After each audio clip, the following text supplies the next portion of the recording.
ಗನಗೂರ ಗಜ್ಜನೆಯಂತೆ ಮಾಡಿಸುತ್ತಿದ್ದರೆ ಎದುರು ನಾನು ನಿಂತು ಮಾತನಾಡಿಸುವ ನೀನು ಕಾವಲೆಲ್ಲ ಬಂದ ಮುಂದೆ ಹೇಳ್ಬಿಡು.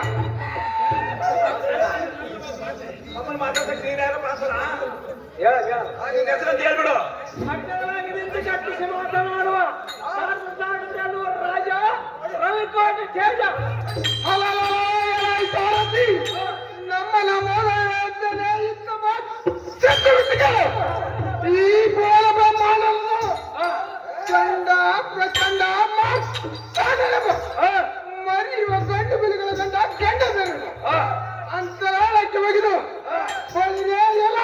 ಸಣ್ಣ ಕೋರ್ಟಾದಿಗಳೇ ಗದರ ಕುಡಿಯಲು ನಿನ್ನಲಾಂಬಿಕನು ನಿಮ್ಮ ಶಾಸನ ಸದಾಸ್ತನಾದರು